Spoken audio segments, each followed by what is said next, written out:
Cette raideur va leur valoir la corde.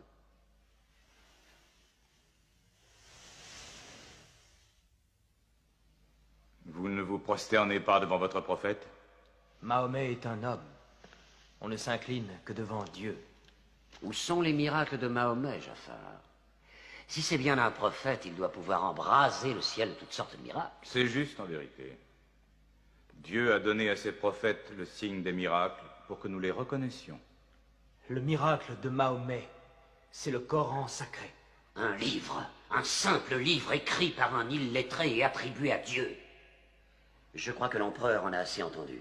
Je songeais à la Pentecôte, quand Dieu a envoyé des langues de feu flamboyer au-dessus des apôtres, afin qu'ils puissent parler toutes les langues du monde qu'ils ignoraient auparavant.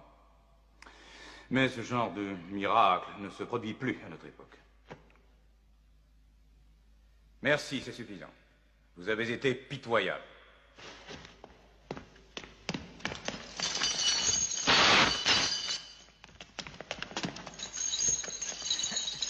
Nous avons souffert des persécutions à la Mecque. Mahomet nous a dit, allez en Abyssinie, terre d'un roi juste, où tout homme est libre de sa pensée. Ce qu'ils appellent persécution n'était que punition bien méritée, leur insubordination... Pourquoi votre prophète vous a-t-il envoyé à moi? Parce que toi aussi tu crois en un livre où Dieu est unique, comme nous. Il nous a envoyés parce qu'au fond de ton cœur, ton Dieu nous protégera tous. Parler avec ces hommes, c'est puiser l'eau d'un mirage. Mais maintenant, leurs paroles me créent un devoir de les écouter, mon ami.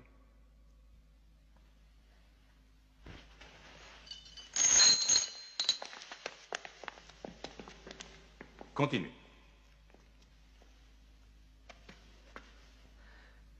Pendant des années, nous nous sommes prosternés devant du bois et de la terre, des images nées de notre propre fabrication. Nous avons vécu dans l'ignorance de Dieu. Nous obéissions à des lois terrestres et non à des lois divines. Le riche ignore le pauvre. Et la bonté naturelle de l'homme, qui le pousse à relever son prochain quand il vient à tomber, est considérée par eux comme un geste qui trouble l'ordre social. À cause de cette inhumanité est apparu un homme que Dieu a choisi. Et en cela, nous croyons de toutes nos forces.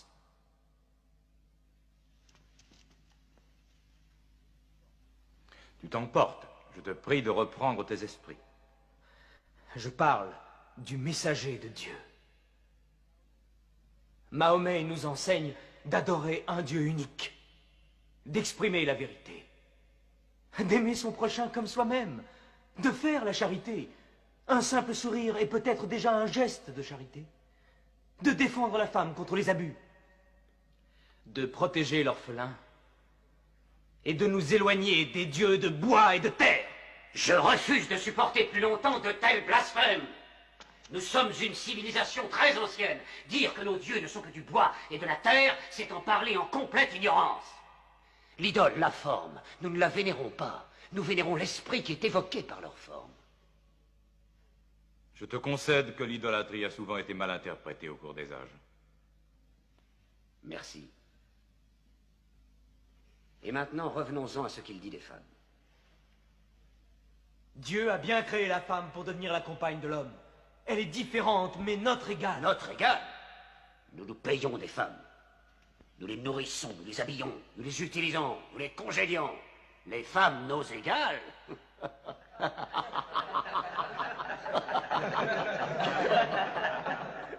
Quand Dieu a créé l'homme, il a conçu un mâle et une femelle.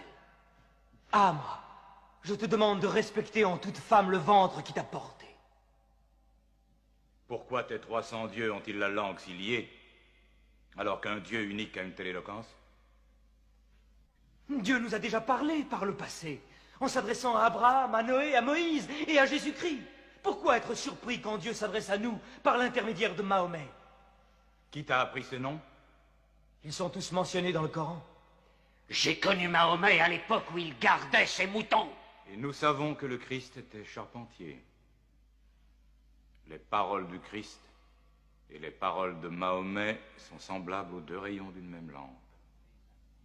Il te mente. Il renie le Christ. Toi-même, tu adores 3 dieux, dit-on. Le Père, le Fils et le Saint-Esprit.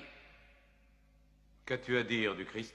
Ils disent que Dieu ne peut avoir de fils. Le Christ n'est pas le Fils de Dieu. Parle-moi du Christ. Eh bien, nous disons du Christ ce que le prophète nous a enseigné. Dieu a insufflé le Saint-Esprit dans le ventre d'une vierge appelée Marie qui a conçu le Christ, l'apôtre de Dieu. L'apôtre, tu as entendu, et pas le Fils. Et ton miracle, ton Coran, qu'est-ce qu'il dit de la naissance de notre Seigneur Jésus-Christ? Je peux citer les paroles? Approche-toi.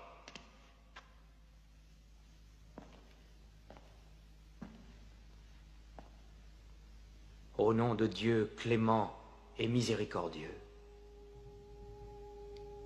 Raconte dans le livre l'histoire de Marie, quand elle s'est isolée de sa famille en un lieu situé à l'Orient, comme nous lui envoyons notre ange Gabriel qui lui dit « Je suis le messager de ton Seigneur. Je suis venu t'annoncer la naissance d'un fils saint. » Elle lui demanda « Comment pourrais-je avoir un garçon alors qu'aucun homme ne m'a touché ?» Et Gabriel lui répondit « Car ton Seigneur a dit, il en sera ainsi. Nous ferons de ce garçon un signe pour les hommes et une grâce émanant de nous. » L'affaire est décidée.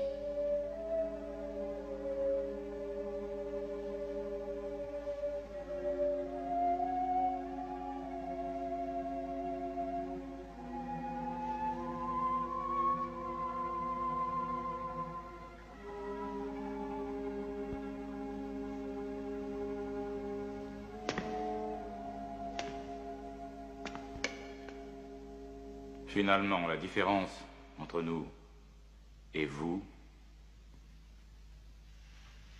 n'est pas plus large que cette ligne.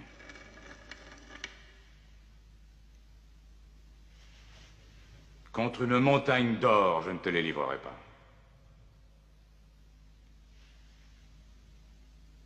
Vous pouvez vivre en Abyssinie en paix, aussi longtemps que vous le souhaiterez. Et puisse Dieu vous bénir tous pendant votre retour.